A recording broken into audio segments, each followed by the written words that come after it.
Bon, eh ben, bienvenue Loïc, c'est bien cool de t'avoir avec nous, bienvenue à tout le monde. Vous êtes dans le podcast Dans la tête d'un gérant de club de fitness et on est avec Loïc Deléris, réseau fitter de l'année 2024.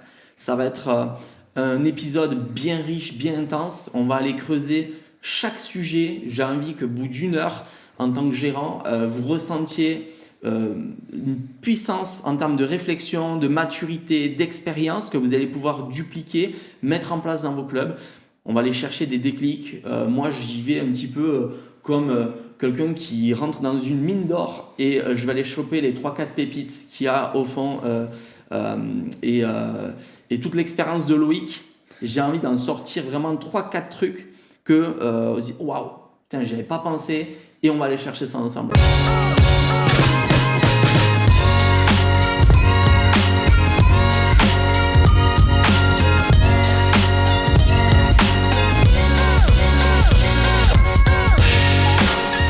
Merci Loïc d'être avec nous, comment ça va?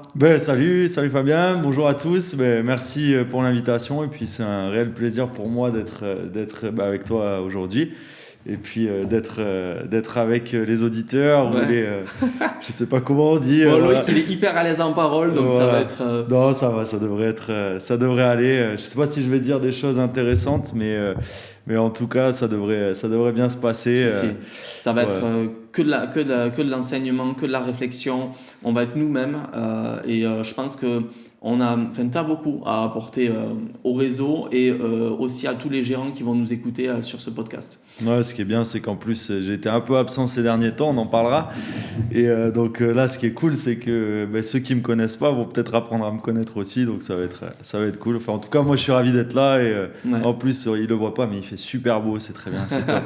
C'est clair, t'as mis l'utile à l'agréable, t'es venu aussi faire du ski en famille. Exactement, j'ai profité, petit week-end ski et tout, nickel. Alors du coup aujourd'hui on va parler de croissance. C'est pas la croissance qu'on voit sur Instagram, hein, c'est celle qui t'empêche de dormir la nuit. Clairement, quand tu es entrepreneur, on en a parlé un petit peu tout à l'heure, tu as eu plein de projets ces derniers temps, tu as voulu agrandir ton club, changer un petit peu de taille et en fait ça devait être une opportunité, au final ça s'est transformé en chaos. Tu vas nous partager un petit peu tout ça, tu vas peut-être aussi nous parler de ton histoire. J'ai envie de comprendre ce qui fait qu'un mec comme toi arrive, malgré les problématiques, à trouver des solutions.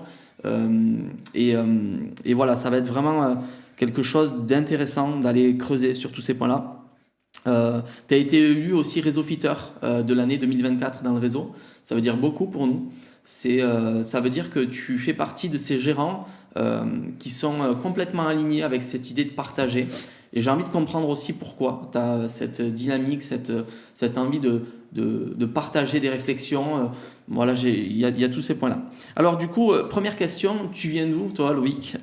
C'est quoi ton environnement quand tu étais gamin? Alors, moi, je suis né déjà en 1988, donc je suis du 1er février, un petit verso, donc j'ai 38 ans. 38, ok. Voilà, moi je suis né à Muret, à côté de Toulouse, donc je suis un pur Toulousain fier de l'être. Ouais.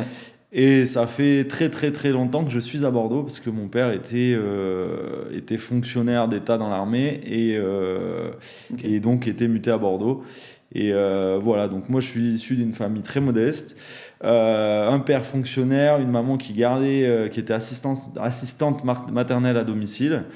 Voilà, des parents qui ne comprennent rien à l'entrepreneuriat et qui sont loin de tout ça. Et désolé pour eux, mais si je dois les écouter, en fait, il y aurait longtemps que j'aurais fermé mon club.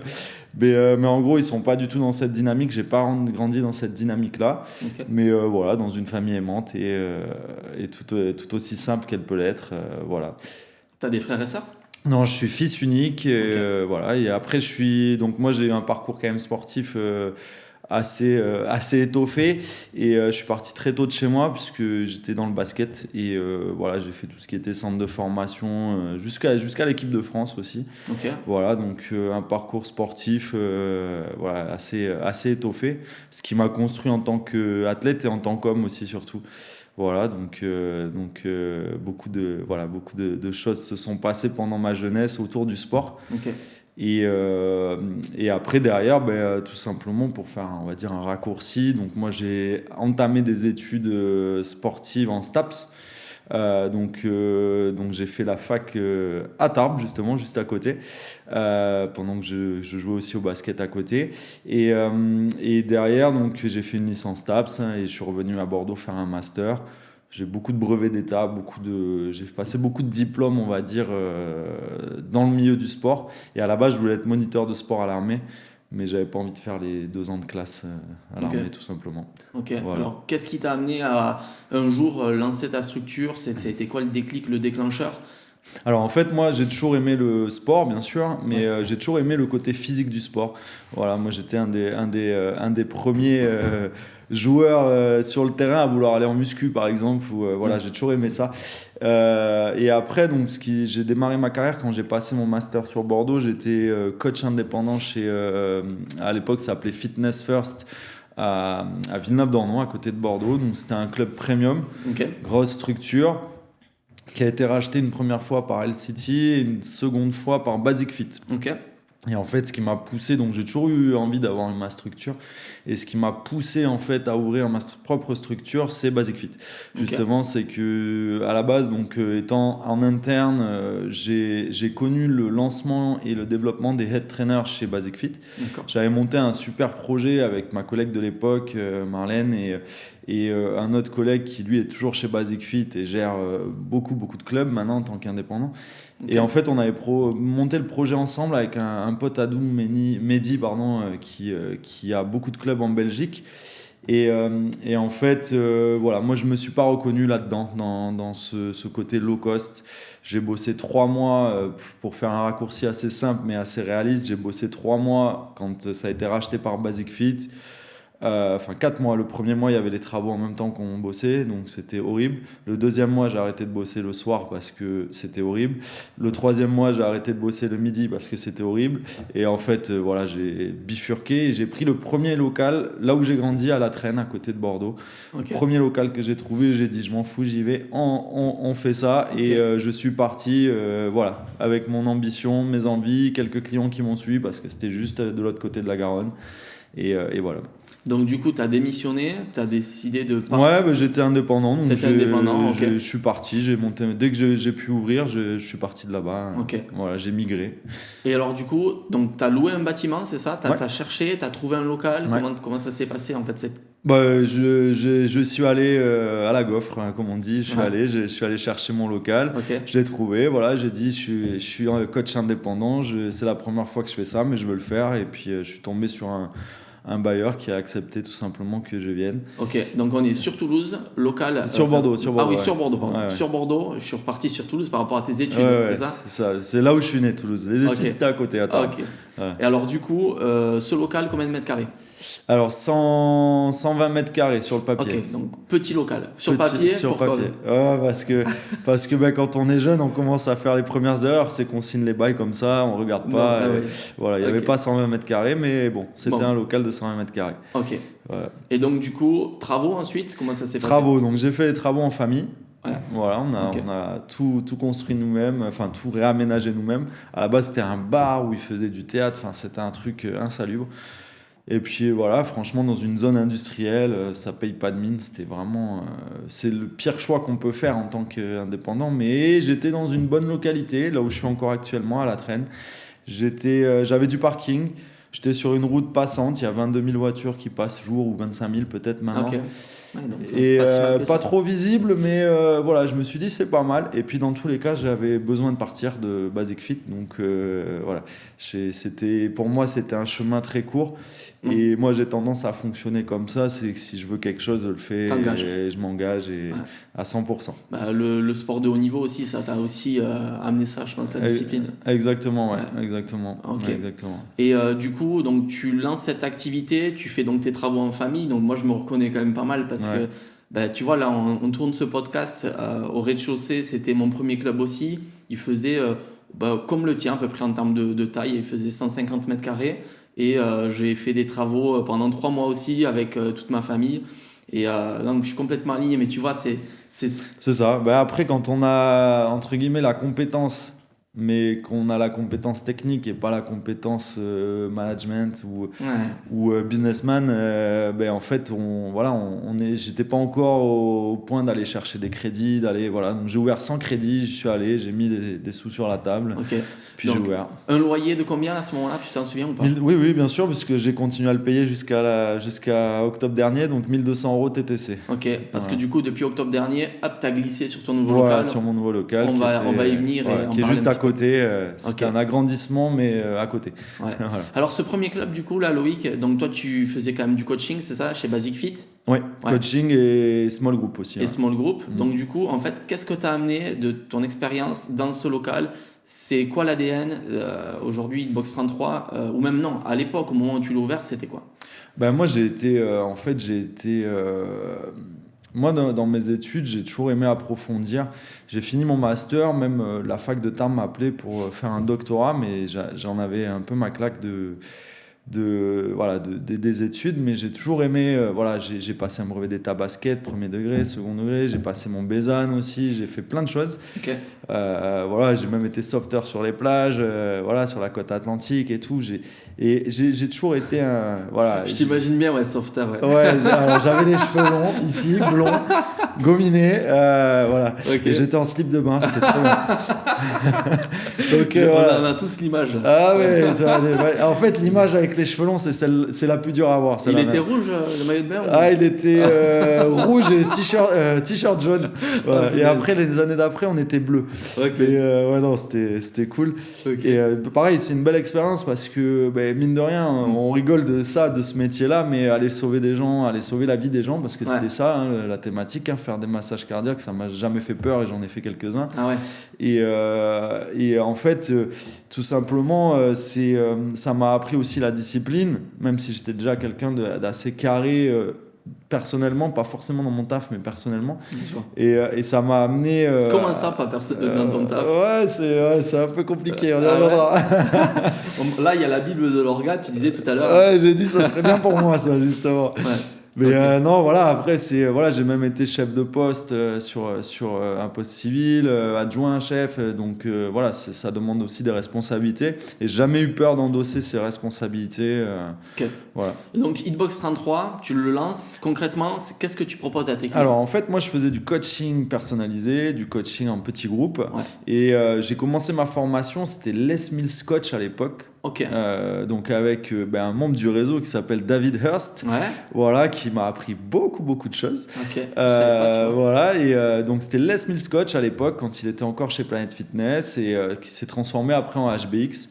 Et j'ai adoré cet ADN, David par exemple m'a appris à me vendre. Techniquement, m'a rien appris entre guillemets de concret, mais apprendre à se vendre. Dès la première année? J'ai fait ça pendant que j'étais chez Fitness First en fait, pendant que j'ai démarré ma carrière entre guillemets de coach indépendant chez Fitness First. Donc en fait, tu as démarré Hitbox 33 avec déjà une casquette où tu voulais optimiser ta manière de te vendre. Exactement. Et pour la petite histoire, Hitbox 33, c'est pas une marque, c'est pas ma marque. Moi, je suis entrepreneur individuel et en fait, à l'époque, HBX commercialisait HBX pour les coachs indépendants et commercialisait des Hitbox, donc ils faisaient un local un peu tout clé en main et ça s'appelait Hitbox. Et j'avais demandé est-ce que je peux mettre Hitbox 33, refaire un peu le logo, ils avaient accepté à l'époque. Et il y a 1 ou 2 ans, il y a une nana chez Planet Fitness qui a changé, une RH là, ou je sais pas comment on dit, qui m'a appelé, qui m'a dit monsieur Derys, vous n'avez pas le droit d'utiliser ce nom là, parce qu'en fait c'était un nom commercial qui était déposé, mais à l'époque avec Mathieu Genesti j'avais eu l'autorisation, donc bien sûr il n'y a pas eu de souci puisque j'utilise pas un nom à échelle internationale moi, mais j'ai toujours eu ce nom là que j'ai gardé. C'est pas le meilleur nom, pareil, c'est quelque chose moi, beaucoup de gens m'appellent, pensent que je fais de la boxe, alors qu'en fait, Hitbox, ça voulait juste dire la boîte où on fait du hit de l'intervalle training, quoi. Et donc, en fait, je faisais beaucoup de coaching individuel et du coaching de petits groupes, notamment TRX, qui est quelque chose que j'ai beaucoup... je fais beaucoup de formations en TRX, j'adore cet outil-là. Et j'ai développé comme ça, et j'ai fait du Les Mills Grit, et puis j'ai commencé à créer mes propres contenus autour de l'entraînement de petits groupes. Ok. Voilà, parce qu'en individuel, j'avais plus le temps de prendre des gens, donc il a fallu que je les prenne en petits groupes. Ok, c'est Voilà. clair. Donc là, on est en train donc, de retracer un petit peu ton parcours depuis ton enfance jusqu'à la création de ton club, l'ADN de ton club initial. Ensuite, on va parler donc de toute l'évolution de ce club jusqu'à aujourd'hui, le changement de local, le côté chaotique de ce moment-là, où je pense que tu as beaucoup de choses à partager aussi pour éviter à plein de gérants de faire des erreurs ou Absolument. de regarder au bon endroit. Et puis, on va aussi parler après de toute ta partie optimisation, rentabilité, gestion du club concrètement. Et je pense que ça va être hyper intéressant aussi. Donc, du coup, Hitbox 33, tu le lances. Ça, c'était en quelle année du coup ?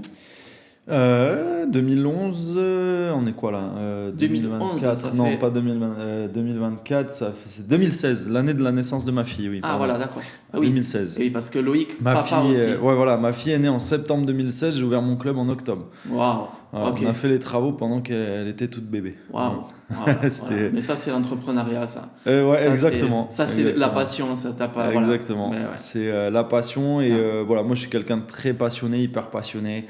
Encore aujourd'hui, je continue à jouer au basket parce que j'ai des potes qui m'appellent pour dire il faut que tu viennes faire la partie avec les anciens, les machins. Et en fait, j'aime ça, j'aime partager, j'aime. Oui, mais voilà. ça se sent. Parce que tu vois, la solitude de l'indépendant, aujourd'hui, c'est ce sur quoi pourquoi on lutte dans le réseau.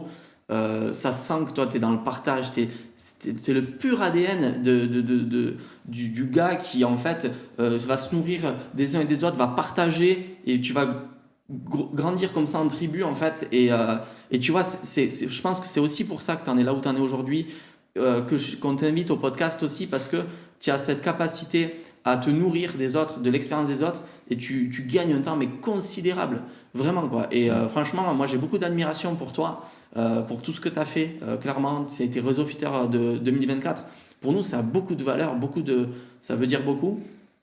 Tu es quelqu'un qui partage énormément, et voilà, donc je pense que peu importe les difficultés, aujourd'hui, quand tu es face au mur, tu trouves des solutions. Voilà, tu as cette capacité-là à rebondir malgré les difficultés. Enfin, c'est la résilience à l'état pur, quoi. Ouais, c'est la résilience à l'état pur où j'ai envie de dire c'est aussi le pas de choix en fait. Ouais, mais bon, tu sais, pas dans le choix pas le en choix, fait. il y a des gens qui, dans pas le choix, vont aussi sombrer. C'est ça. Et d'autres vont. Mais ça, c'est la mentalité aussi qu'on. Et je parle. Bon, on peut parler aussi d'éducation, mais je pense que c'est une mentalité à avoir. Moi, ce qui m'a aidé, c'est que le sport collectif que j'ai fait, c'est quand même le sport le plus individuel des sports collectifs. C'est-à-dire que si on s'appelle Michael Jordan, on peut jouer tout seul, ou Victor Wembanyama maintenant. Mais on peut presque jouer tout seul, peu importe qui est à côté. Mais en fait, moi, ce que j'ai toujours aimé dans le sport collectif, c'est tirer vraiment la quintessence de chaque athlète. Et peu importe qui t'es, si t'es bon ou pas bon, si tu défends, si t'attaques, mais en fait, ce qui c'est important, c'est que si on veut arriver à un but commun, il faut que chacun mette sa petite graine. Et même en tant qu'indépendant, j'ai toujours essayé d'aller chercher ça. Et puis j'ai rejoint Réseau Fit après les Mythes de Toulouse. Ouais. Où en fait j'ai trouvé ça. Déjà, j'avais ce fonctionnement-là avec des collègues que j'avais rencontrés en formation, tout simplement, que du temps où les formations se faisaient plus en présentiel que derrière un écran. Et ça, c'est, voilà, ça, s'il y a des jeunes coachs qui nous regardent aujourd'hui, je vous encourage fortement à ne pas faire de formation en ligne, parce qu'en fait, il n'y a aucune plus-value, aucune valeur ajoutée. Ce qui est important, c'est, voilà, je parlais de TRX tout à l'heure. La première formation que je fais de TRX, je vais à Paris avec Alex Verret, qui était le big boss TRX France, qui est maintenant le gérant des clubs manager, ou alors je vais dire manager parce que je sais pas vraiment sa place, mais des gros clubs épisodes à Paris. En fait, comment ça se passait? On passe une journée de formation, derrière on est dans le même hôtel, on fait quoi? Alex, ça te dit, on va s'entraîner ensemble, ok, puis on va partager une séance kettlebell tous les deux ensemble, et puis on passe 2 heures à s'entraîner, et puis vu qu'on papote et que ça se passe bien, on passe 2 heures à manger ensemble après, puis après on rentre à l'hôtel, on boit un coup à l'hôtel, et en fait, la formation qui durait 5-6 heures dans la journée, en fait, elle a duré le double en tête à tête avec le big boss TRX France, quoi. Ouais. Et en fait, c'est ça les formations. Mais bien et sûr. c'est ça qui. Voilà. En fait, il faut briser la solitude et il faut connecter avec des gens qui vivent les mêmes galères, qui ont eu Exactement. des expériences, qui peuvent partager. Exactement. Et c'est ce qui fait avancer. Mais tu sais, n'importe quel bon livre, ils vont te dire en fait que les personnes que tu as le plus autour de toi, c'est ce qui va faire, on va dire, la rentabilité que tu as. Si tu es avec des gens qui ont des clubs qui ont 20% d'EBITDA, eh bien, si tu parles avec eux, tu vas forcément mettre en place des moyens qui vont t'amener à du 20% d'EBITDA. Eh bien, c'est ça. Ouais. Et le partage d'expérience, c'est exactement l'idée du réseau. Mais on va revenir sur toi.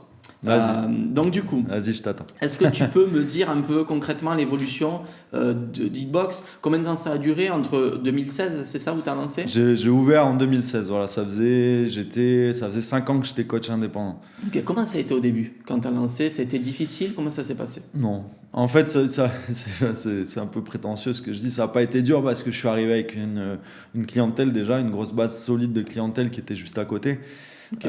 Qui était en fait quoi donc, qui étaient mes clients déjà en indépendant chez Fitness First et Basic Fit.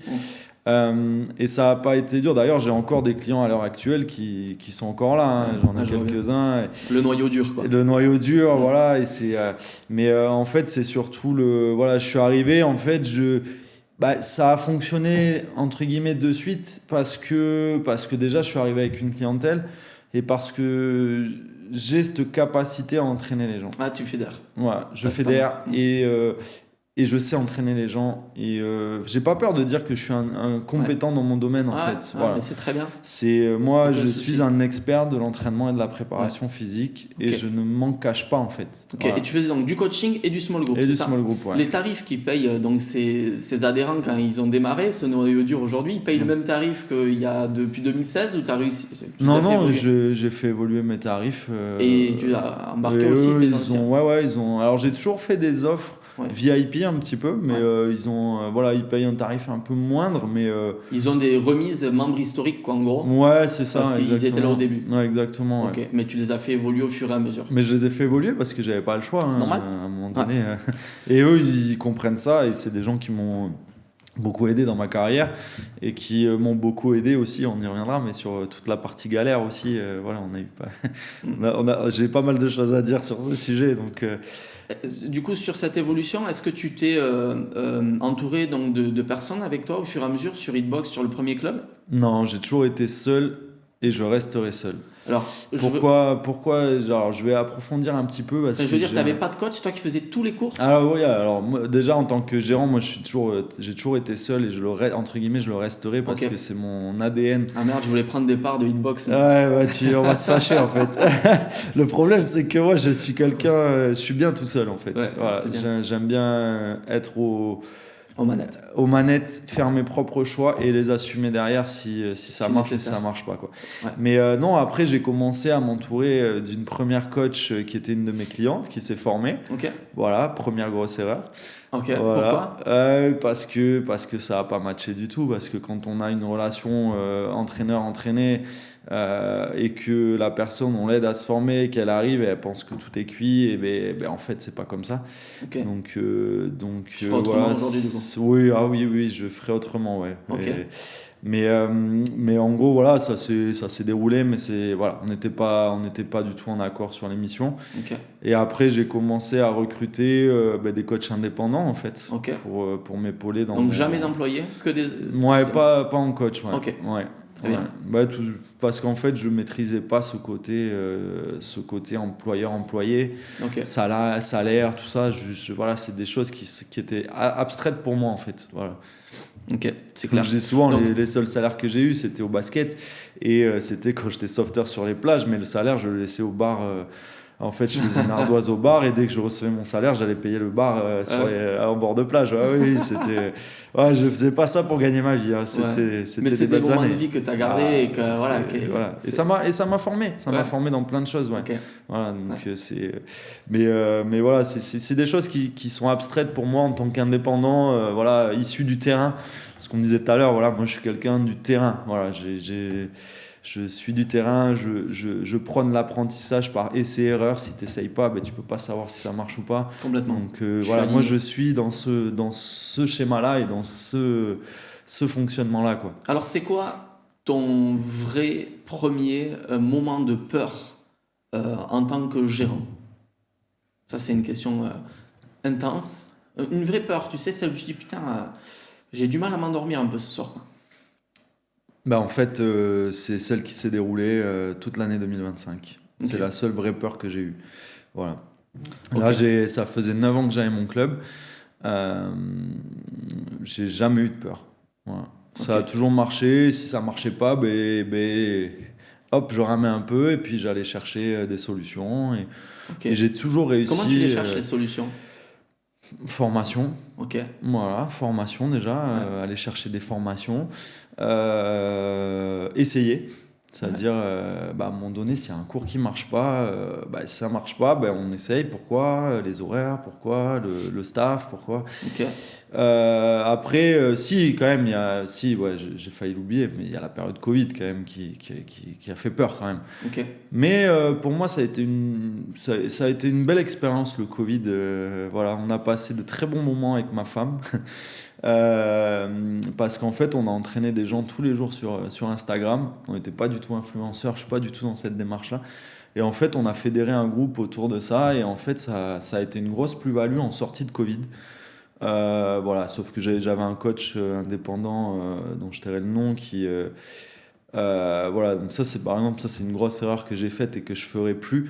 Et que je n'ai pas reproduite à l'ouverture de mon nouveau club. Mais voilà, j'ai eu d'autres projets qui ont été avortés parce qu'à un moment donné, il faut aller trouver des finances. Ouais. Et je ne savais pas le faire. Ok. Et j'avais mis dans la boîte un coach avec qui je bossais depuis 4-5 ans, indépendant. Donc voilà, tu as vu les plans. Voilà, j'avais fait faire des plans, j'avais un super local, machin. Et je devais le signer, ce local, à côté de là où j'étais, avant le Covid. Ok. Et en fait, je suis chez le notaire avec la propriétaire, avec l'agent qui signait les contrats, et je dis je signerai pas parce que je sortais c'était le salon du fitness à Paris qui avait été annulé, mais il avait maintenu pour les pros. Et il disait attention, ça ferme en Chine, ça ferme en Italie, ça fermait partout les clubs. Et je dis moi je vais pas m'engager à prendre un local alors qu'on ne sait pas si voilà, je vais pouvoir l'ouvrir, quoi. exactement. Donc en fait, j'ai pas signé. Le Covid est arrivé, donc c'était vers le 20 mars, quelque chose comme ça. On avait été confinés 2 jours après. Donc nous, on était à Paris, c'était l'apocalypse.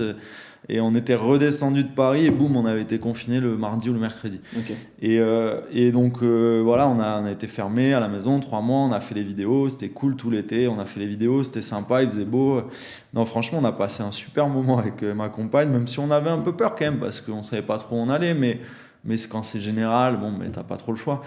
Et en sortie, dès qu'on a pu commencer à réouvrir, ce coach-là me l'a mise à l'envers et en fait a foutu le bordel, a essayé de récupérer des clients. Et dès qu'on a réouvert au mois d'octobre, en fait, septembre-octobre, en fait, j'ai appris qu'il avait récupéré le local que je voulais. Alors, il n'avait pas récupéré la totalité, il n'avait pris qu'une seule partie. Et quand il est parti, j'ai dit, de toute façon, cette personne-là, il tiendra pas 2 ans. Et 1 an et demi après, il a revendu. Ok. Voilà, avec beaucoup de casseroles au cul. Voilà. Ouais, j'imagine. Mais on appelle ça le karma, je crois. Ouais. Voilà. Donc moi, je suis très...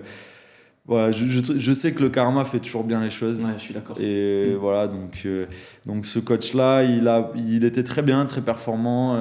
Voilà, il a voulu me la mettre à l'envers. Et, écoute... on a tous des histoires voilà. comme ça. Je pense, quand tu as 5, 10, 15 ans ou 20 ans d'expérience, tu as forcément des coachs que tu as pris sous ton aile, que tu as formé. Et à un moment donné, humainement, il y a un truc, c'est l'opportunisme. C'est ça, exactement. Que je déteste. Le mauvais opportunisme. Le mauvais opportunisme, ouais, exactement. Et je pense qu'on l'a tous vécu. Et en fait, voilà, c'est des phases de vie. Je pense qu'il faut se recentrer sur son activité, faire focus, redoubler d'efforts. Des fois même, la concurrence, c'est aussi ce qui nous permet d'optimiser nos clubs.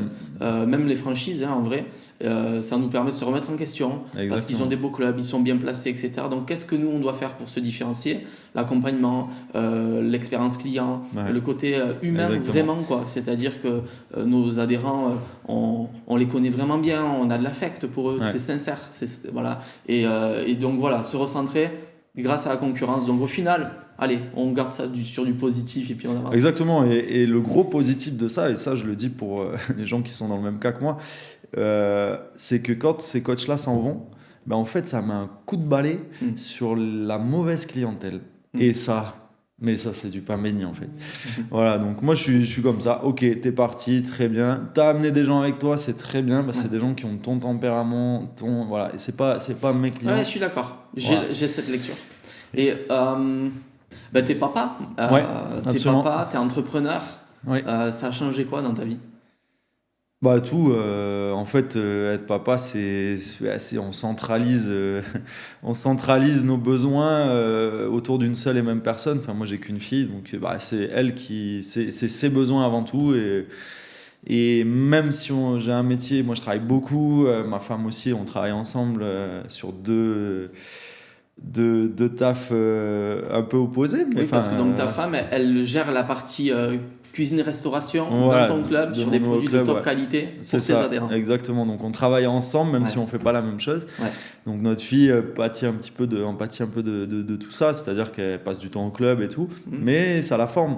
Mais bien sûr. C'est une jeune fille dynamique qui fait de la danse de compétition de haut niveau, qui est très bien dans ses baskets. Tu sais, tout à l'heure, quand elle était avec nous, je voyais ses réactions et je voyais bien qu'elle était dans une famille d'entrepreneurs.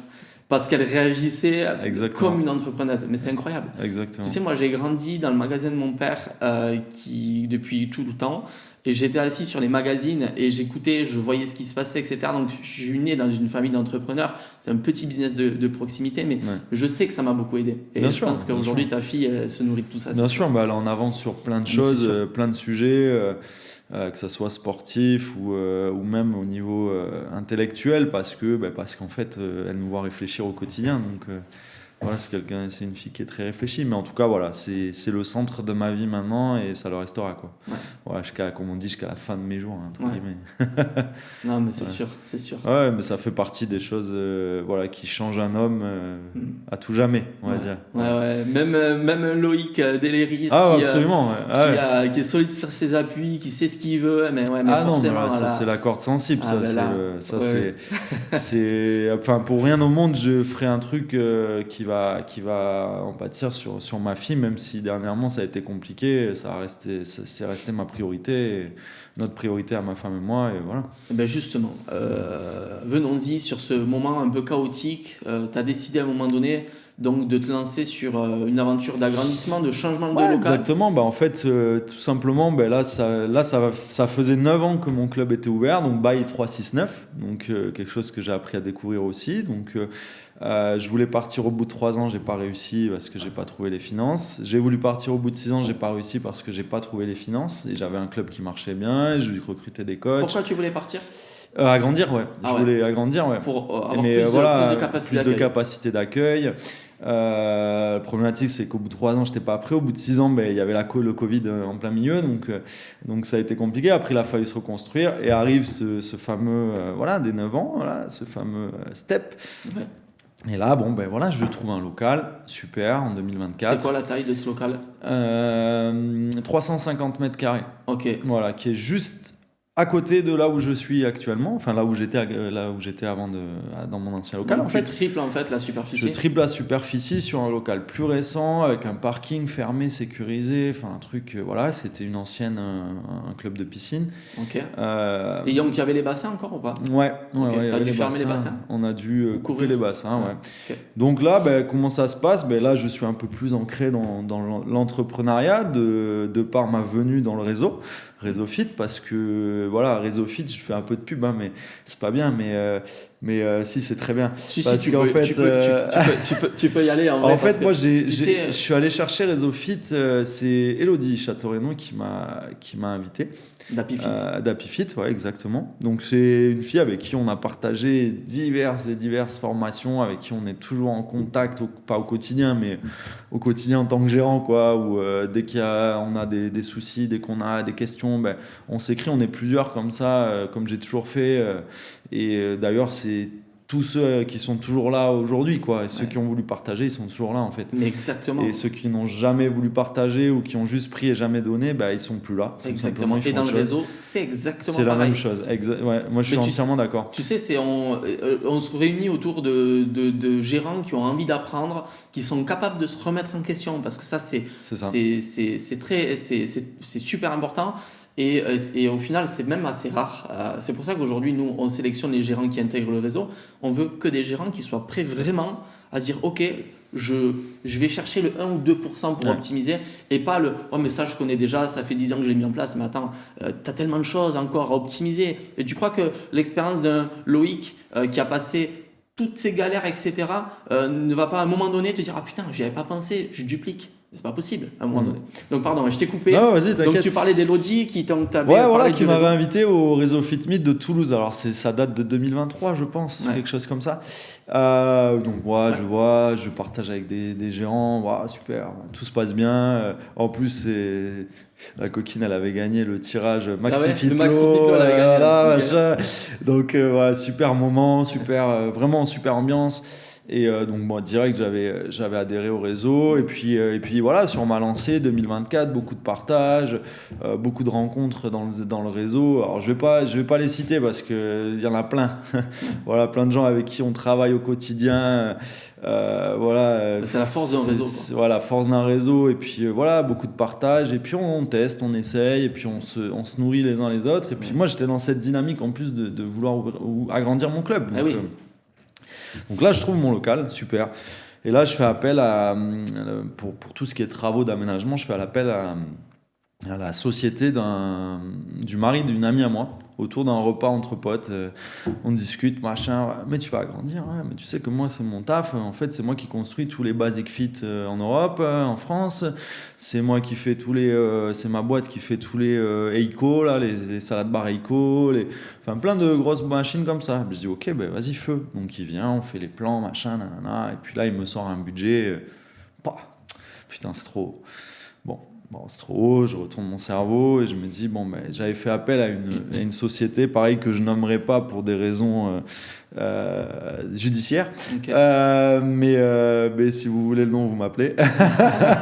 Je vous dirai ce que j'en pense. Oui, parce qu'en vrai, c'est quand même hyper important de partager aussi les expériences négatives parce qu'on évite des erreurs. Parce que ça peut coûter très cher. Et donc, en fait, je fais appel à cette entreprise-là que je connais depuis 20 ans. Voilà, qui montait des sols de salles de sport dans les gros clubs. Et des gens que je connais, je côtoie, qui sont du milieu, et je me dis, je n'ai rien à craindre. Tout va bien se passer. Ils me coupent le budget en deux.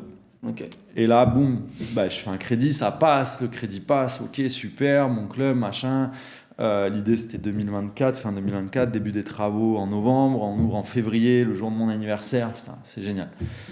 Et puis on attaque, on dépose les plans, on prend un peu de retard sur les plans, le côté un peu administratif qui est très long, mais voilà, donc ils me présentent un archi, l'archi arrive, je le connais pas, c'est eux qui me le recommandent, et putain, l'archi travaille déjà avec mon propriétaire, avec mon bailleur.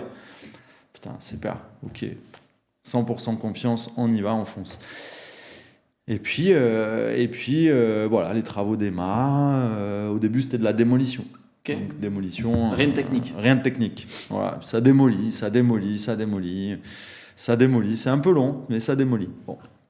Et puis, premiers accros, on va dire, sur la partie financement, sur la partie paiement. Pas d'acompte, on me demande, machin. Moi, j'avais déjà demandé les assurances décennales, mais je les avais pas reçues. Bon. Mais je suis en totale confiance, en fait. Et tu dois avancer. Et je dois avancer. Puis en même temps, j'ai mon club que je suis en train de faire tourner. Puis en même temps, je dois me projeter sur l'ouverture du prochain. Et puis. Alors, c'est quoi ce jour où tu as senti que ça allait mal tourner, quoi? Ça s'est fait au fur et à mesure.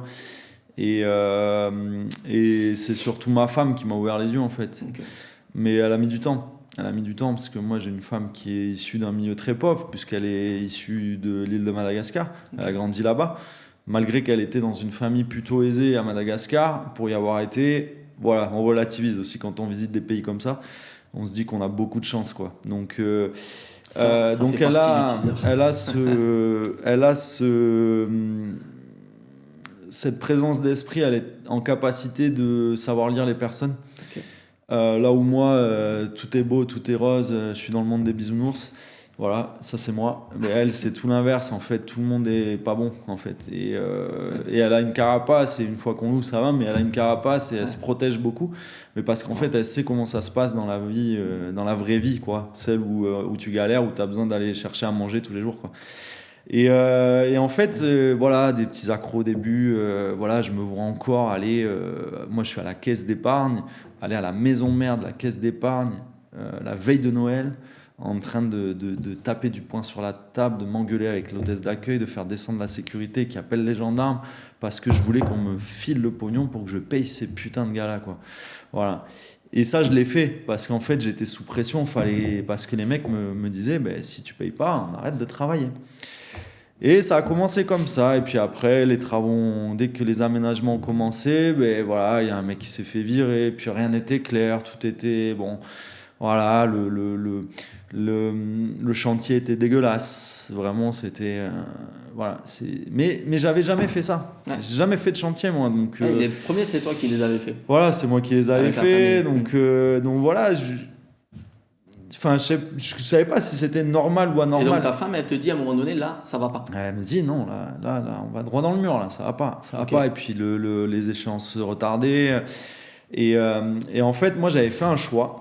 Alors, bon, pas bon, en tout cas, là, il s'est avéré qu'il était mauvais. C'est que je voulais pas utiliser mes clients pour faire mes travaux. Parce que j'ai plein de clients entrepreneurs dans le bâtiment ou autre. Mais voilà, je m'étais dit, je préfère séparer pour éviter les problèmes. Donc j'avais fait le choix de passer par une seule et même boîte. Bon, c'est pas le bon choix a priori. Ouais. Mais bon, mais voilà. oui, mais tu as vu aussi le côté simplicité parce que tu t'es dit, mince, là, j'ai plus rien à gérer. Il y a une entreprise qui va tout chapeauter. Exactement. Oui. Une entreprise qui va tout chapeauter, qui va tout faire. Ouais. Et au lieu d'ouvrir en février, ben, on a ouvert en septembre. Et entre février et septembre, il s'est passé quoi Mars-avril, ça a commencé à puer parce qu'ils ont commencé à faire les aménagements, les constructions, les aménagements comme les carrelages vestiaires et tout. Et bon, c'est aberrant ce qu'ils ont fait. Carrelage vestiaire, j'arrive le soir, je vois le tuto carrelage au sol, quoi. Et je vois comment c'est posé, je me dis mais c'est pas possible en fait. Et puis après c'est parti en menace indirecte. Comment ça tu vois le tuto carrelage au sol? Ouais, le papier tuto, voilà, une feuille A3 là, avec comment poser le carrelage, et c'est le mec qui a fait les placos qui a fait le carrelage. Quoi. Ouais, c'était voilà. Ça c'est la réalité. Me prends pas pour un fou, si je fais ça c'est parce que c'est des moments que je veux qu'ils soient dans le teaser. En fait. Exactement, mais y a pas de souci. C'est incroyable. Voilà, tu rentres dans la pièce, tu as le tuto au sol. Ouais, je rentre dans la pièce, je vois le carrelage posé. On avait choisi un super carrelage. Le jour où tu viendras dans mon club, tu vas voir, c'est magnifique, mais c'est posé de façon. C'est ça le problème. En fait, souvent, tu vois, quand tu bosses avec des entreprises qui te disent je gère tout, en fait, ils travaillent après avec des personnes qui, du coup, ils vont récupérer comme ça pour te livrer le carrelage, pour te livrer ça, que eux-mêmes, des fois, connaissent même pas. Et le problème que j'ai eu, c'est aussi que je suis parti d'un devis initial. Ouais. Et après, donc, l'entreprise m'a dit on va faire des devis successifs et tu vas signer, payer, signer, payer, signer, payer. Putain, moi, dans ma tête, c'était devis initial, devis successif, 1 plus 1 plus 1 plus 1 égale le la devis, totalité. Voilà. Ouais.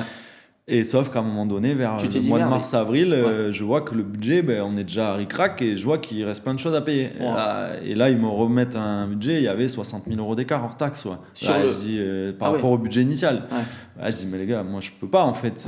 Moi, j'ai fait un crédit et c'est là où ça a vraiment commencé à tourner au vinaigre.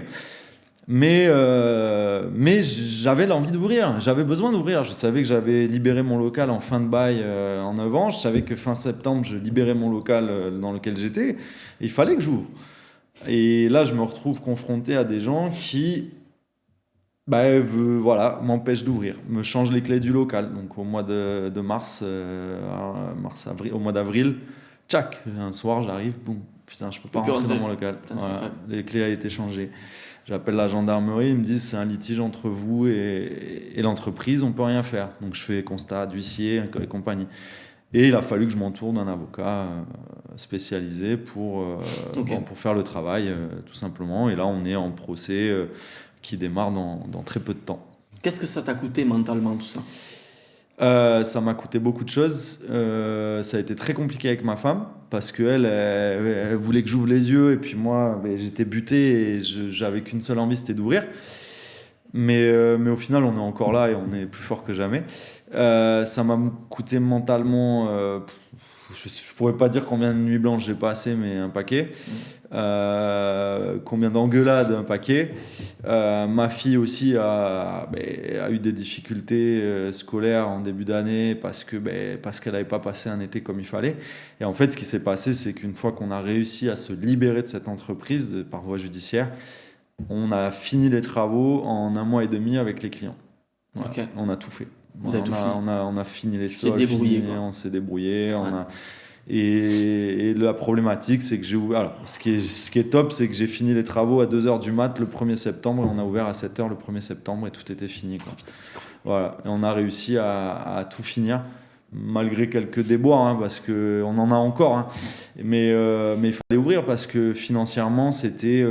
J'étais à 2 doigts de vendre ma maison. J'ai une maison, je suis propriétaire, donc j'étais à 2 doigts de vendre ma baraque et à 2 doigts de tout perdre, tout simplement. Donc à un moment donné, on se retrousse les manches. Moi, je me souviens du moment où tu m'appelles et tu me dis putain, c'est la galère. Ouais. Tu m'as expliqué tout ça. On ne savait pas encore l'issue de tout ça. Au final, tu t'es retroussé les manches encore fois dans ta vie. C'est ça, exactement. Tu as trouvé des solutions, ta femme était là pour t'épauler. Exactement. Et aujourd'hui, vous avez ouvert. Ouais, c'est ça. Et là, on a ouvert et c'est cool. Voilà, non, mais c'est... Alors, il y a encore toute cette partie, en fait, on a ouvert au 1er septembre, on avait les clients, on devait ouvrir en février, je rappelle, donc c'est 6-7 mois de retard. Et on avait fait des préventes. Heureusement que tu avais l'autre club qui fonctionnait. L'autre club a réussi à fonctionner, mais ça a été très compliqué à gérer, même avec les clients, parce qu'on n'avait pas de date, parce que...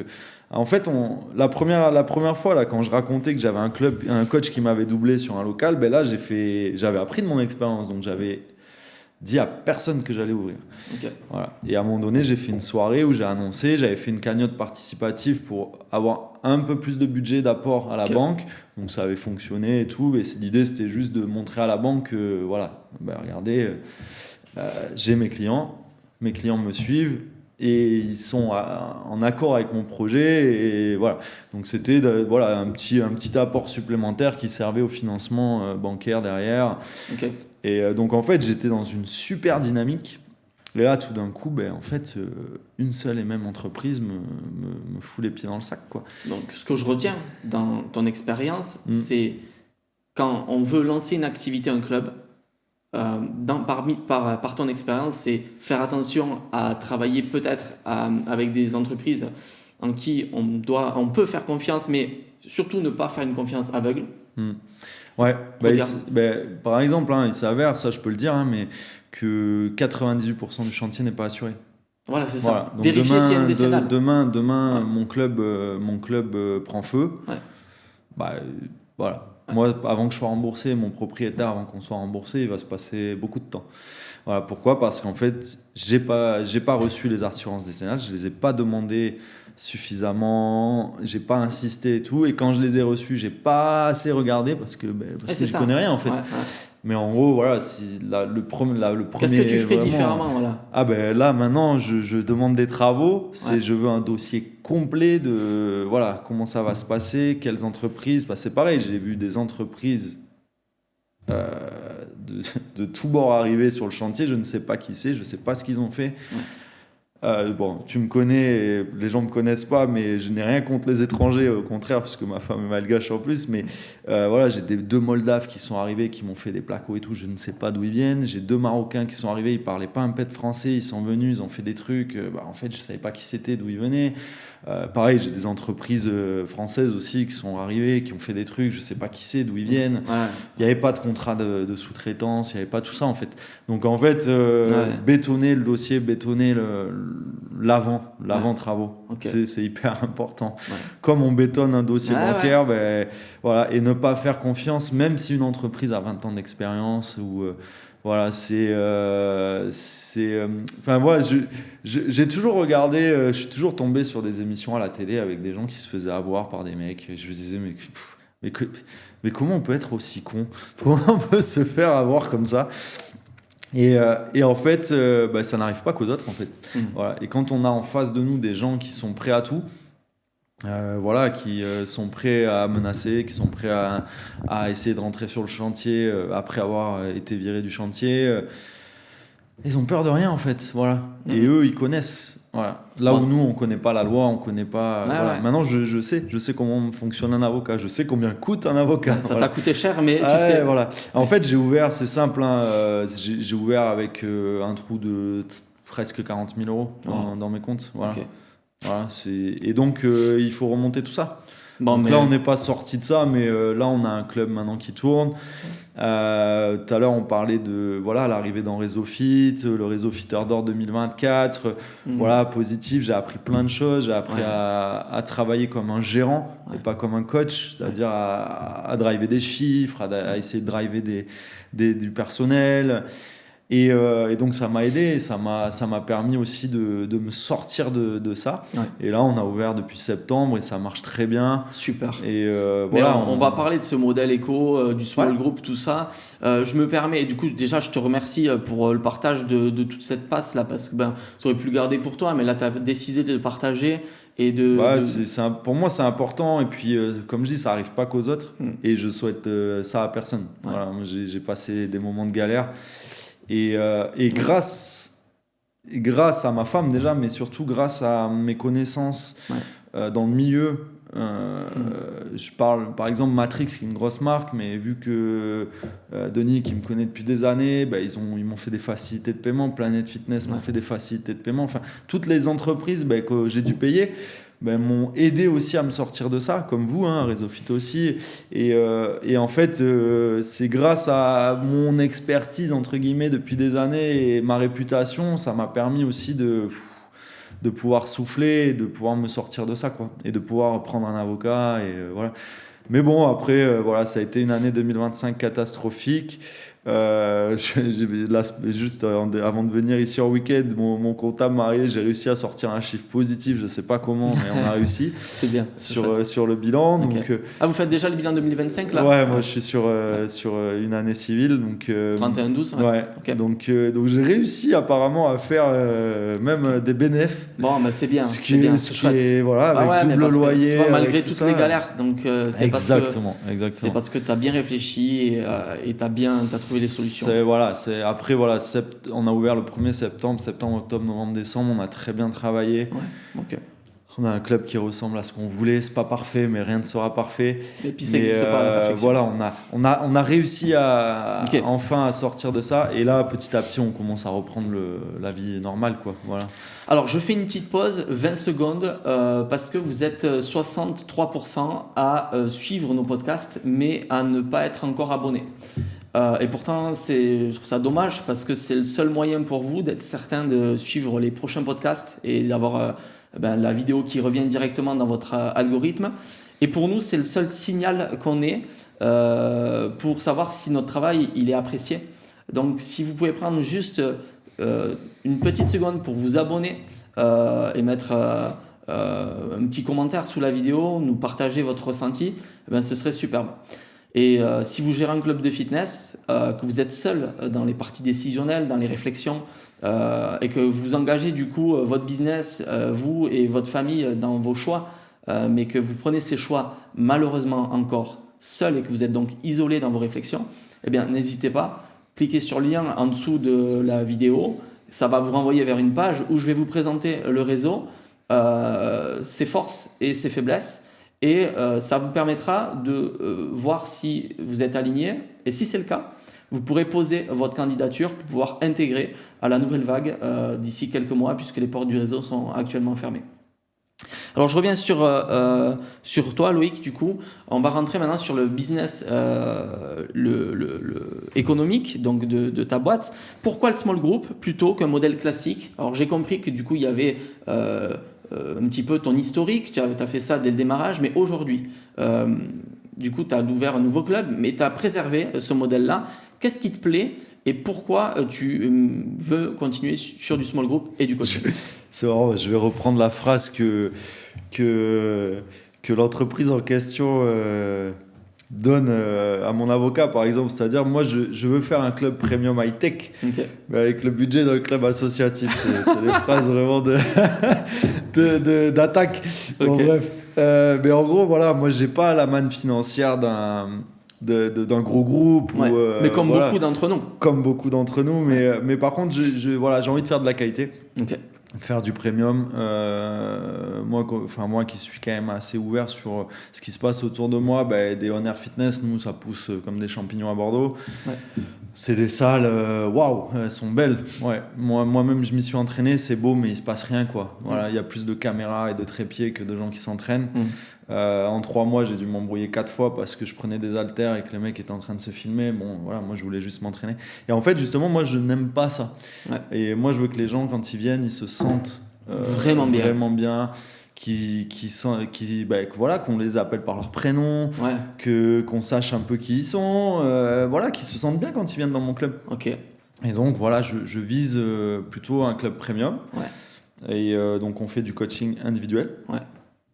Donc là actuellement j'ai 3 coachs. Ok. On est 3 coachs en coaching individuel, avec chacun nos qualités. Et nos défauts, mais on va parler plutôt des qualités. Ok. Et après, je fais du small group. Okay. Donc là, dans mon nouveau club, en fait, j'ai trois espaces d'entraînement. Donc j'ai un studio fonctionnel où on fait du HIIT. Okay. On fait, donc là, avec HBX, on fait du TRX, du boxing. Je faisais du grit, j'ai un peu arrêté parce que c'est un cours qui fonctionnait pas trop. Chez toi. Voilà, il y avait d'autres cours qui fonctionnaient mieux. On fait ce qu'on appelle du bootcamp. On fait aussi de l'Irox. Même si j'ai pas pris la licence, désolé, mais ça c'est un choix personnel aussi. Voilà, mon choix c'est en fait typiquement Aerox, j'ai pas pris la licence parce que je veux pas avoir la clientèle t-shirt enlevé, voilà, compète, machin, ça m'intéresse pas. Moi je préfère amener des gens à faire un premier Aerox. Voilà, qui sont contents de le faire et que ça les ait aidés à se dépasser dans leur propre vie, que des gens qui veulent aller gratter 3 minutes à l'Aerox. Voilà, ça m'intéresse pas. Et après, donc, j'ai un studio zen dans lequel on fait tout ce qui est pilates, yoga, body balance, danse, voilà, tous ces cours axés autour du bien-être, et un studio de vélo où on fait RPM, trip et biking. Voilà, et à côté de ça, donc, on a juste un petit espace détente, chill. Et puis j'ai la fameuse cuisine de ma femme. On a directement la cuisine et un espace restauration dans le club. Qui font des produits donc de qualité pour tes 100%, adhérents. 100% sain, cuisine saine, faite maison. Magnifique. Voilà.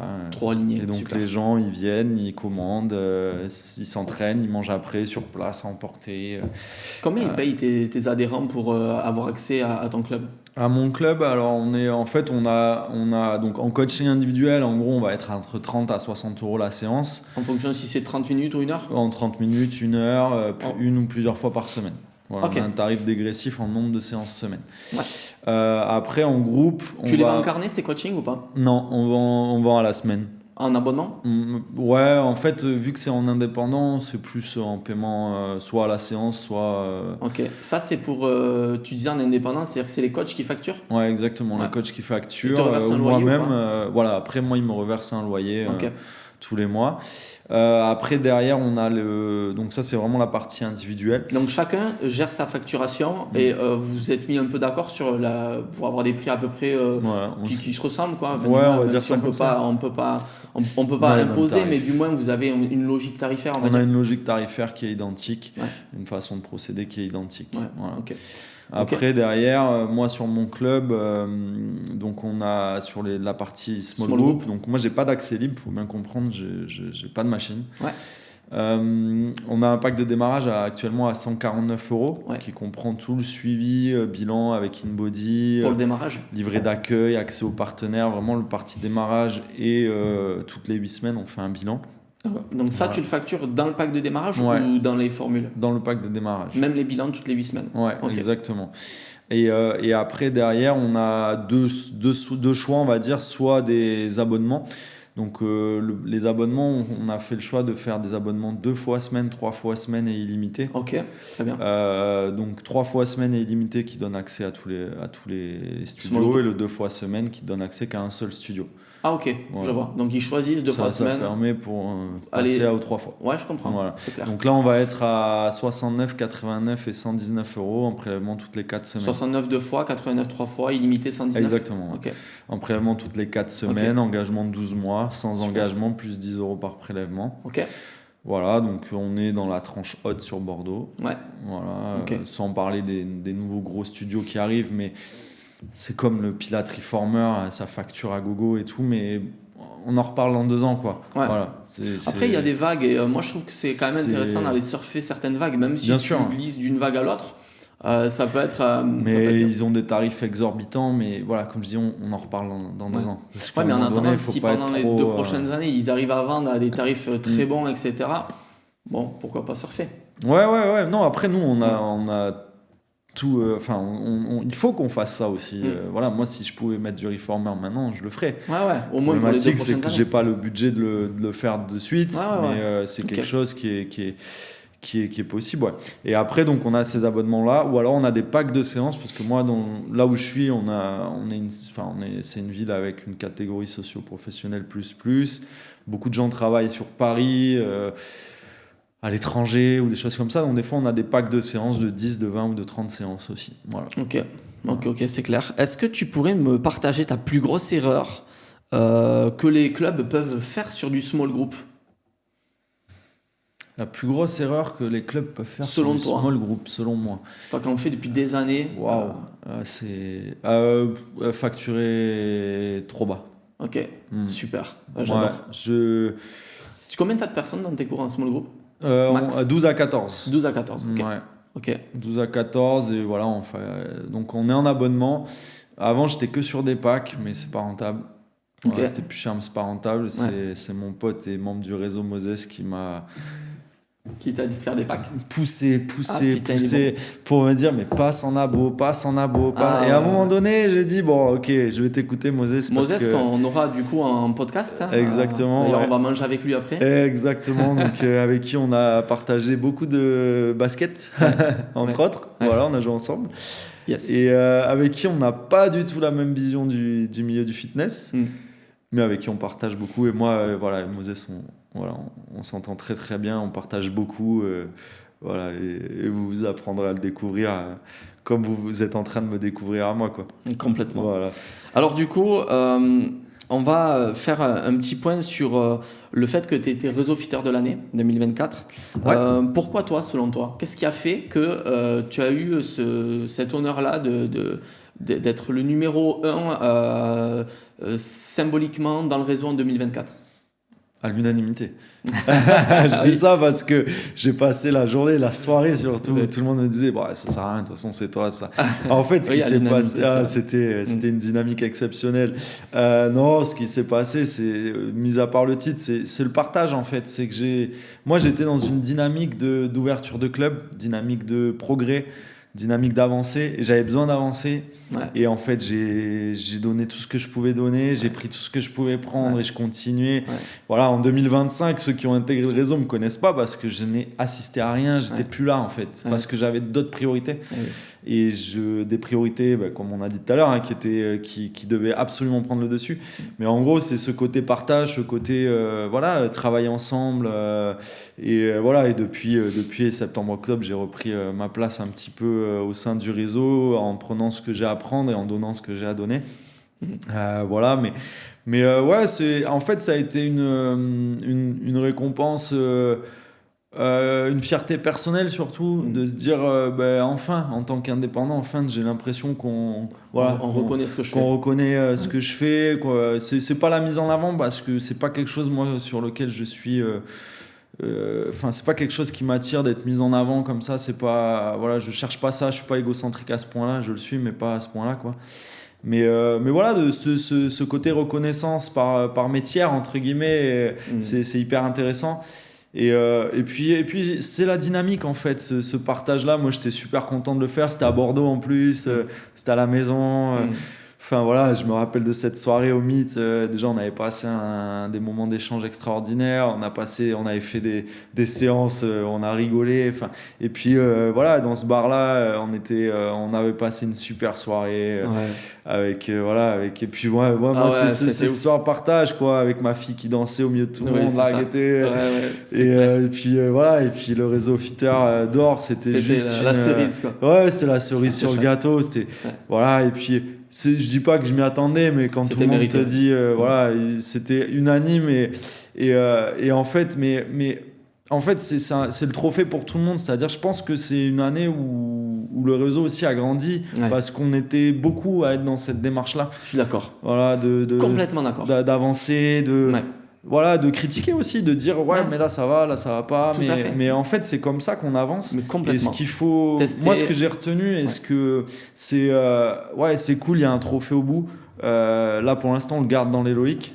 Parce que c'est Loïc Le Brestois qui a récupéré le trophée. De Fitness Plus mais voilà, mais parce qu'en fait ils sont dans cette démarche là aussi. Complètement. Et puis voilà, moi j'échange beaucoup avec eux, ils sont adorables et pourtant ils ont un club qui est complètement différent du mien. Ils ont un club qui est énorme. D'ailleurs, c'est un ancien Fitness First donc ils avaient racheté. Enfin, je sais pas s'ils ont racheté, mais c'est la richesse du réseau. Finalement, exactement. En fait, on a tous des clubs différents, mais on travaille et on réfléchit ensemble. Exactement. Et franchement, c'est énorme parce que tu vas pouvoir te nourrir même d'un club qui fait que de l'EMS sur sa stratégie d'acquisition, sur sa stratégie de fidélisation, et c'est ça qui est hyper intéressant. Et s'enrichir de ce partage-là. Et toi, en plus, tu as vécu le moment avec Eric Larchevêque cette année.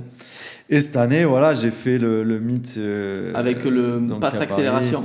Exactement, avec le pass accélération. Et ta femme aussi. Voilà, exactement. Ouais. Donc on a adoré. Voilà, on a adoré la façon dont s'est déroulée la journée. Ce pass accélération où en fait on apprend à connaître quelqu'un que l'on voit à la télé, qui est je pense multimillionnaire, je sais pas, je connais pas sa fortune, mais... il a une boîte qui aujourd'hui je crois est valorisée à plus de 3 milliards d'euros. Ouais, voilà. Et il doit avoir je sais plus 30 ou 40%. Comme nous quoi. Voilà, à peu près pareil quoi. Comme nous tous. Un peu de choses près. Mais non, et en fait c'est ce que j'ai retenu de ça en fait, on le voit, c'est une personne qui donne corps et âme à ce qu'il fait. Peut-être trop, peut-être pas trop. Assez, mais en tout cas, il donne corps et âme à ce qu'il fait.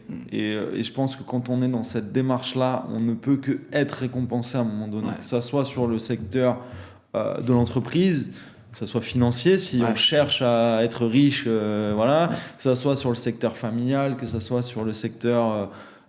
social. En fait, je pense que si on se donne corps et âme à ce qu'on fait, à un moment donné, on est récompensé. Voilà. Et moi, c'est ce que je cherche personnellement. J'en parlais encore hier avec ma femme, quoi. C'est putain, mais quand est-ce qu'on va être payé de ce qu'on a fait? Ça va. Et à un moment donné, on sait que ça va payer parce qu'on met tout ce qui est en œuvre pour y arriver. Et on se fait pas yesh, comme on dit, depuis tout ce temps pour à un moment donné tout perdre ou ne pas y arriver. C'est pas possible en fait. Quand on donne ce qu'on donne. Aujourd'hui, il n'y a pas de secret. Tu te formes avec les meilleurs, tu te payes les meilleurs moments qui puissent exister. Enfin, je trouve ça exceptionnel. Le moment que qu'on a vécu avec Eric Larchevêque, mais c'était des plafonds de verre qu'on a brisés. C'était une lecture avec un autre secteur d'activité de quelqu'un qui a une compréhension des choses qui est énorme. Et en fait, on sort de là, mais bien sûr qu'on est reboosté. Et bien sûr que ça fait du bien à un moment où c'est compliqué, où tu as des travaux, que c'est chaotique et tout. Tu ressors de là, ok. On est reboosté. Moi, ça a tombé au bon moment, limite. Ça a tombé au bon moment. C'était la période où je me relevais, en fait. Comme on dit dans le sport, il n'y a pas d'échec, il n'y a que des apprentissages, en fait. Et quand on tombe, on ne peut que se relever. Moi, je suis tombé très bas, mais je me relève. Mais je suis tombé très bas, mais c'est tellement pas si bas que ça par rapport à tellement de gens. Je vais parler un peu de ma famille à Madagascar, mais ce qu'ils vivent actuellement, ils ont vécu la guerre, une guerre vraiment sociale, politique, où il y a des gens qui sont morts. Moi, j'ai de la famille là-bas. Vous verriez dans quoi ils vivent. On peut pas se plaindre en fait. Même si on traverse des galères, on ne peut pas se plaindre. Ils vivent dans des taudis avec des bébés. Moi j'ai ma belle-mère, on est en train de la soigner d'un cancer, on lui paye les soins. Ça nous a coûté beaucoup d'argent. Mais parce qu'en fait, elle est obligée de se soigner. Nous, ici, on se soigne, on va à l'hôpital, tout est pris en charge. Nous, ça fait 2 ans et demi qu'on soigne ma belle-mère. On envoie des virements et puis elle se soigne. Et puis, on comptait encore, il y a 2-3 jours, tout ce qu'on a donné, c'est des milliers d'euros. Des milliers d'euros pour juste se soigner. Et donc, en fait, on ne peut pas se plaindre non plus de ce qu'on vit. Et c'est très français de se plaindre, trop, trop français de se plaindre en plus, mais relativiser. Il faut relativiser, voilà, déjà on fait un métier passion. Moi je sais que je fais un métier passion, je suis loin d'être parfait, j'ai des problématiques de gestion, j'ai des problématiques de management actuellement par exemple. Ouais, la vie est belle. Tu sais quoi, avec la résilience que tu as, l'état d'esprit que tu as, ta capacité de t'entourer à chaque fois, tu sais, tu fais partie des 5% des indépendants qui ont rejoint un réseau qui réfléchit plus fort qu'une personne. Ouais. Et tu vois, c'est pas donné à tout le monde en fait. Donc C'est fou, moi, si je pouvais à un moment donné prédire les choses, je miserais clairement sur un mec comme toi pour penser que d'ici quelques années, tu seras plus que millionnaire, quoi. Et, ça va, c'est pas mon ambition, donc je pense que je le saurai jamais, mais, et mais en tout cas, voilà, pour moi, la millionnaire dans ce que moi j'ai envie. Voilà. Ouais, mais pour moi, la richesse découle de la valeur que tu apportes aux autres. Et quand tu as cet engagement, cette capacité au travail à délivrer le meilleur, en fait, la richesse, elle coule de source. C'est pas quelque chose de négatif de dire je vais être millionnaire. Pour moi, c'est une conséquence. Ouais, bien sûr. Et voilà, je pense que ça serait c'est une belle millionnaire conséquence. à mon niveau, c'est-à-dire voilà, moi ce que j'ai envie de réussir dans la vie, Ouais. mes pensées profondes, ben, si je réussis là-dedans, je serai millionnaire pour moi-même, donc ce sera déjà très bien. En un mot, Ouais. ce serait quoi la vérité que les gérants aujourd'hui, la plupart des gérants indépendants, ne souhaitent pas entendre? Aïe, aïe, aïe, ça, c'est quoi cette question? En un mot, la vérité que les gens ne souhaitent pas entendre. T'as le temps. Sur quoi, ouais. Essaye De manière d'approfondir générale, juste ta ouais. question. Parce Alors, que... est-ce que tu pourrais essayer de voir quelque chose, un blocage peut-être que la plupart des gérants ont aujourd'hui et qui les bloque dans leur capacité à réussir? En un mot, donc c'est plus un attrait un peu négatif, quoi. C'est-à-dire, qu'est-ce qui... S'il y a un truc qu'il faudrait traiter là comme problématique d'un gérant indépendant qui le bloque dans le quotidien, là, c'est quoi? Non, moi, si j'avais un mot à... Enfin, moi, j'ai envie de te dire, si j'ai un mot à te dire, c'est... Bah, essaye. Ok. Essaye. Ouais. Et ça, C'est comme ça que l'expérience de l'essai, quoi. Essaye. Ouais. Ok. Essaye. J'adore. Arrête de te poser des questions. Ouais. Vas-y, fonce. Ben, essaye. Ouais. Ça marche, ok, très bien. Ça T'as fait marche un bon pas. choix. Ça marche pas, ben, t'as appris peut-être et tu vas peut-être le faire différemment. Mais essaye. Ok. Voilà. Moi, je fais partie des gens qui avancent des fois un peu trop avec des œillères, mais j'essaye d'avancer. Ouais. Voilà. J'ai pas cette chance d'avoir des gens qui me donnent du pognon ou d'avoir des parents derrière qui vont me financer tout ce que j'ai envie ou d'avoir des associés parce que j'en veux pas. Mais j'essaye. Ben, tu vois, ce que tu viens de dire là, c'est ce que j'ai inculqué à ma fille pour ses 6 ans, à son 6e anniversaire. Tous les ans, je lui donne une vertu depuis 3 ans maintenant. Et je lui ai dit, la 3e clé dans la vie, c'est ça. Dans la vie, je perds jamais. Soit j'apprends, soit je gagne. C'est ça, exactement. Et donc, en fait, ça, c'est justement pour l'inciter à essayer. Parce que pour moi, c'est... En fait, tous les gens qui ont réussi quelque chose dans leur vie, c'est des gens qui ont eu plein d'échecs et qui, du coup, se nourrissent de cette expérience pour la suite. Et c'est complètement la vertu du réseau. C'est plutôt que de faire ses erreurs soi-même, alors c'est très bien, hein, on va en faire d'autres et plein, mais déjà, on peut se nourrir de l'expérience de plein d'autres gars. Ben là, Loïc t'as partagé ta problématique sur les travaux. Cette expérience-là, grâce à ça, ben peut-être qu'il y aura un gérant qui à un moment donné va se dire putain, j'ai failli faire telle erreur, je vais regarder si l'entreprise que je sollicite a une décennale, une assurance décennale. Par exemple, tu vois, ben, on a gagné notre journée tous les deux. Ouais, mais c'est ça, exactement. Ouais. Non, Alors, mais faut essayer. Et il n'y a que ceux qui essayent qui se plantent, mais il n'y a que ceux qui essayent qui réussissent. Et puis toi, tu as fait de la boxe. Combattre avec des gens qui savent pas boxer, ben, tu vas toujours gagner, mais face à des nuls. Moi, j'ai mon père, il me disait toujours être le roi borgne au pays des aveugles, quoi. Bah, tu restes borgne et face à des gens qui voient double, ben, tu restes borgne, quoi. Mais t'es peut-être le roi au pays des aveugles, mais c'est pas intéressant en fait. En fait, il faut aller se mesurer. Ouais, il faut aller se confronter à des voilà, moi je sais par exemple dans ma carrière sportive, je suis allé me mesurer à des gens, voilà, et engagé, ouais. Et à un moment donné, ben, ils étaient plus forts que moi. Ben, c'est pas grave. T'apprends. C'est pas grave, j'ai appris, et puis à un moment donné, il y a ta capacité l'adversité perso aussi qui fait que ils sont meilleurs. Il y a toujours des gens meilleurs. Mais il faut essayer. Voilà, moi, c'est pareil. J'ai ma fille qui fait de la danse. Je la pousse à y aller. Vas-y, fonce. Vas-y, fais tes trucs.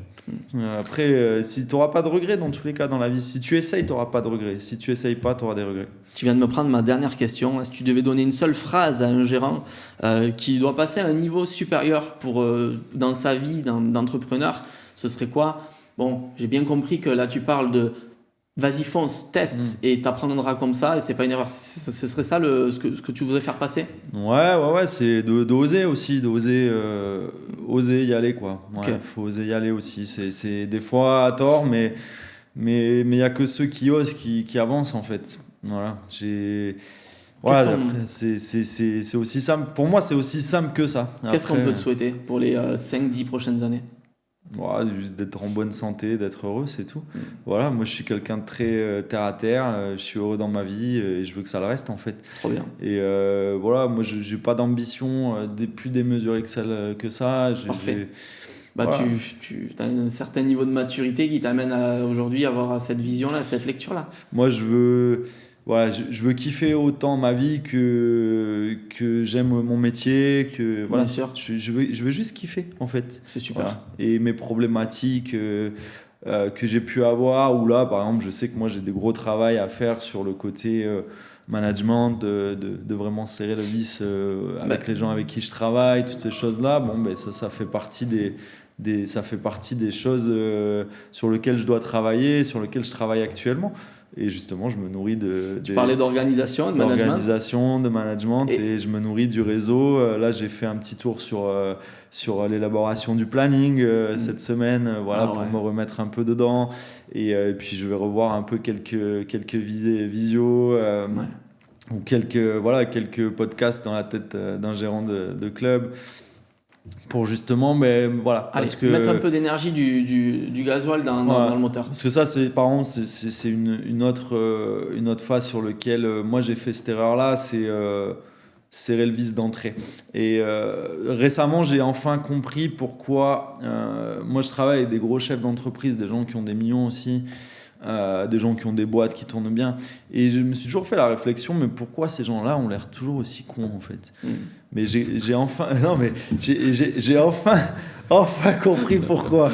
C'est-à-dire à un moment donné, pourquoi ces gens-là, pourquoi les chefs d'entreprise, pourquoi on a toujours l'impression que c'est des gros mais parce qu'en fait on est entouré d'humains, et l'humain n'est pas positif à 100%, et on parlait d'opportunisme tout à l'heure, des humains qui veulent être opportunistes, on a des salariés maintenant qui veulent plus bosser, et en fait il faut, si j'ai un conseil à donner que moi j'aurais aimé qu'on me donne, c'est ok, tu vas travailler avec des gens, serre le vis d'entrée, parce que tu leur donnes ça, ils te prennent ça, et faire machine arrière, c'est pas facile en fait. Moi j'ai des coachs avec qui je bosse depuis 5-6 ans, leur faire appréhender des nouvelles choses, c'est pas facile, c'est dur.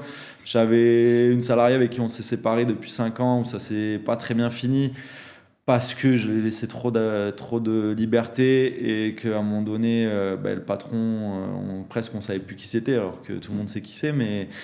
Et en fait, j'ai compris récemment pourquoi les chefs d'entreprise, ils ont toujours l'air un peu cons. C'est qu'à un moment donné, on est obligé de serrer le vis. Wow. Et moi, je suis là-dedans, en fait. En ce moment, je suis en train de serrer le vis sur ce que je fais, avec qui je travaille. Et d'ailleurs, les dernières recrues que j'ai, ça se passe pas pareil. Okay. Je serre le vis. Super intéressant. Ouais, là, tu viens de nous partager un second gros tips. Là. Parce qu'en fait, c'est super intéressant ce que tu viens de dire. Moi, j'aime bien la gestion humaine, je suis très, très ouvert, je parle beaucoup. J'aime bien le partage. Ouais. Mais dans le milieu de l'entreprise, quand on est seul, c'est cool. Mais quand on commence à avoir du monde à gérer, en fait, ça marche pas. Ouais. Ça marche pas, et on a beau arrondir les angles, en fait à force d'arrondir les angles on se fait marcher dessus quoi. Et moi qui suis très ouvert, je laisse beaucoup de liberté, en fait je me suis fait marcher dessus. Donc là je suis en train de resserrer le vis Ouais, je resserre tout là. J'ai resserré les boulons pendant tout le mois d'août pour finir ma structure. Là, je resserre les boulons de tout le monde. Bon, Et, là, tu redémarres sur une année 2026 à voilà, bloc, quoi. exactement, voilà, c'est ça, tout chousse. Ok. Vraiment, à mon petit week-end Merci, au Loïc. ski, voilà, tout chousse. Trop Là, bien. c'est parti. Bon, mais on va terminer sur ça. Merci Loïc pour ton temps, le Avec partage. plaisir. C'était tout à fait transparent et honnête. Ouais, excellent. Et, Comme je suis dans la vie, toujours transparent, toujours bien. honnête, toujours ouvert. Voilà, merci à toi Merci, en tout cas, Loïc. Fabien. Merci. Bon. Vraiment cool.